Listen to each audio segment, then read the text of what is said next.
Halo semuanya, kembali lagi di Easy Chinese Indonesia. Bersama aku Yesi.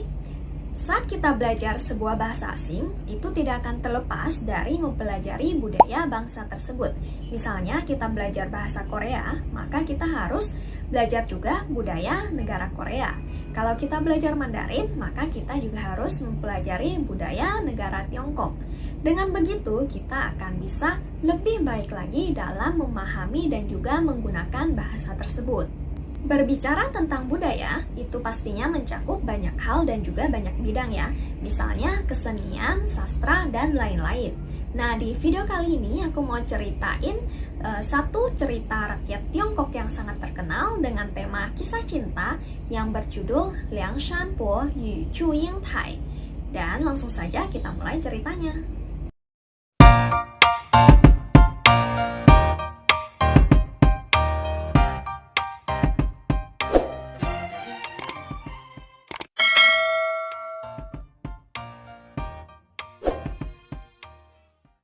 Pada zaman dahulu di daerah Zhejiang ada seorang bernama Zhu Yuanwei.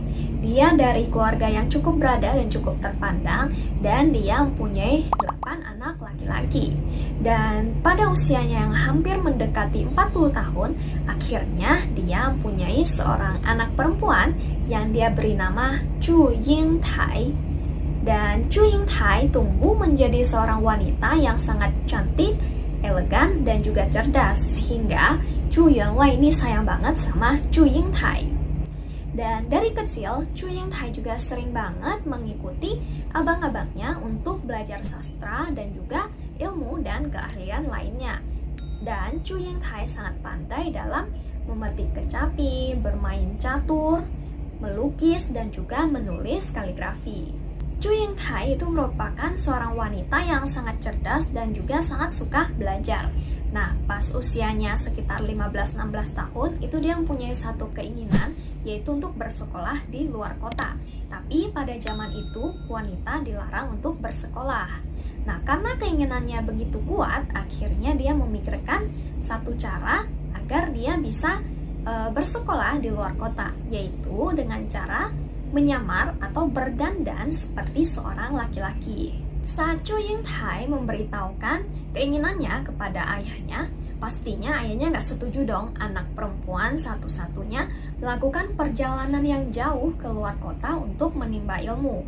Tapi Zhu Yingtai tetap bersikeras untuk pergi. Dia terus-terusan membujuk dan memohon ayahnya, sehingga pada akhirnya ayahnya udah nggak bisa nolak dan terpaksa mengizinkan Zhu Yingtai untuk pergi keluar kota.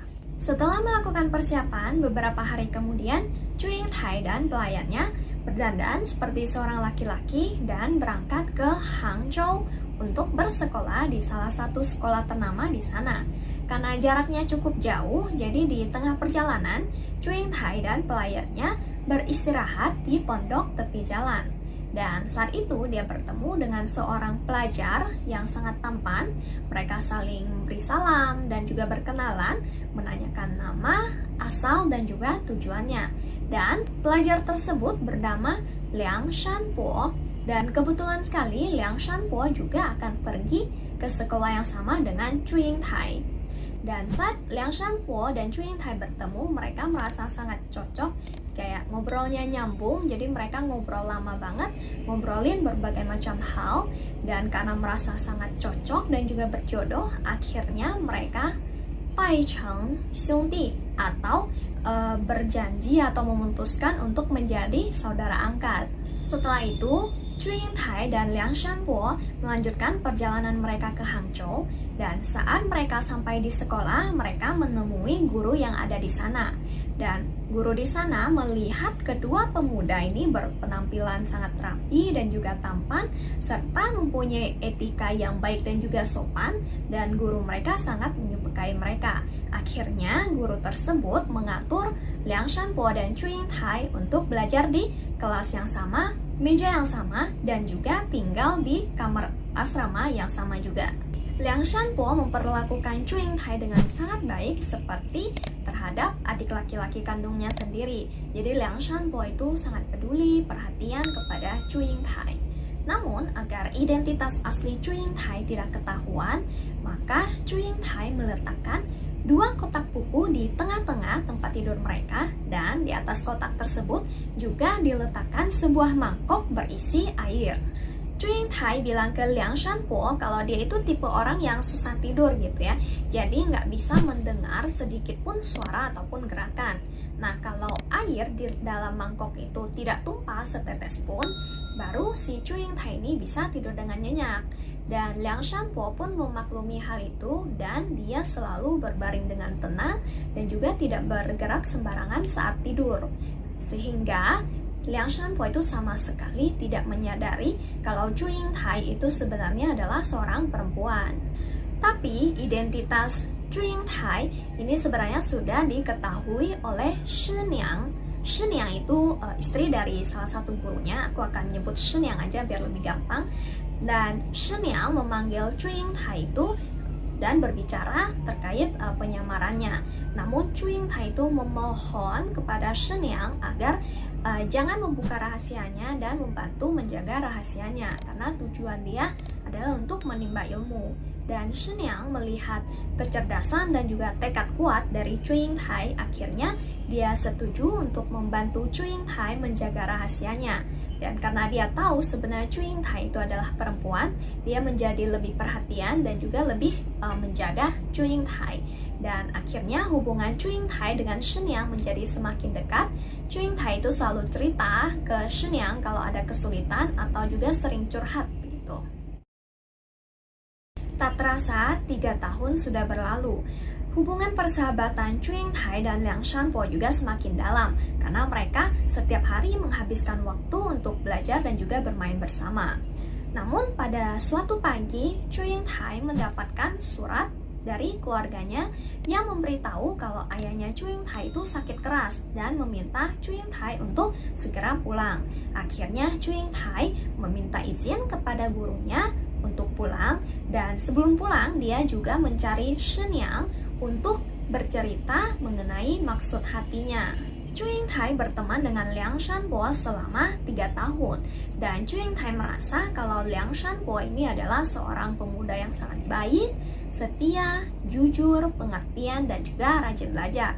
Sehingga Chu Yingtai menaruh perasaan kepada Liang Shanpo dan dia berharap agar bisa melewati masa hidupnya bersama dengan seorang laki-laki seperti Liang Shanpo. Sebelum pulang, Chu Yingtai menyuruh pelayannya untuk memberikan xiangmang atau kantong kecil yang berisi wewangian atau parfum yang dia bikin sendiri kepada Shiniang dan meminta Shiniang untuk menjadi meipo atau perantara atau mak comblang atas hubungannya dengan Liang Shanpo, dan juga dia meminta Shiniang untuk menyampaikan kepada Liang Shanpo untuk segera ke rumah Chu Yingtai untuk melamar dia.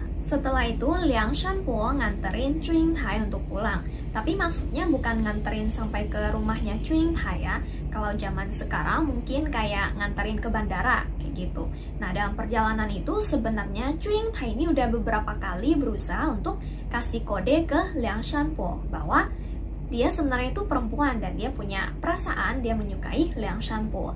Tapi karena Liang Shanpo ini sangat polos dan dia juga sangat tidak peka, dia tidak ngerti kode dari Chu Yingtai. Chu Yingtai ngomong sama Liang Shanpo kayak gini, aku punya adik perempuan ke-9 dan dia mukanya mirip banget dengan aku. Karakternya, ilmunya, pendidikannya juga 11-12 lah dengan aku. Kalau kamu nggak keberatan, maka kamu langsung aja cepetan ke rumah aku untuk melamar adik perempuan ke-9 aku ini. Dan aku udah ngasih tahu Shiniang untuk jadi meipo atau perantara. Dan nanti kamu langsung aja nyari Shiniang untuk tanyain detailnya seperti apa. Dan mendengar hal itu, Liang Shanpo yang memang sangat mengagumi penampilan dan juga wajah dari Chu Yingtai, dia sangat senang dan juga langsung setuju untuk melamar adik perempuan ke-9 Chu Yingtai. Setelah Chu Yingtai sampai di rumahnya dan beberapa waktu kemudian, akhirnya penyakit ayahnya sembuh. Namun ayahnya meminta Chu Yingtai agar kembali berdandan menjadi seperti seorang perempuan dan juga meminta Chu Yingtai agar tidak melanjutkan sekolahnya di Hangzhou. Tidak lama kemudian, sebuah keluarga bermarga Ma datang untuk melamar Chu Yingtai. Keluarga Ma adalah keluarga yang sangat kaya raya.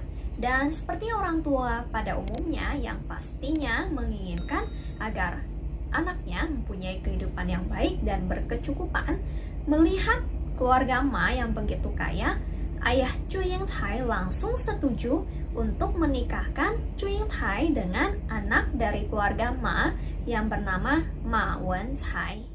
Seolah tidak peduli akan perasaan dan kesedihan Chu Yingtai, ayahnya tetap melanjutkan pernikahannya dengan keluarga Ma. Mendengar hal itu, Liang Shanbo sangat sedih dan juga kecewa.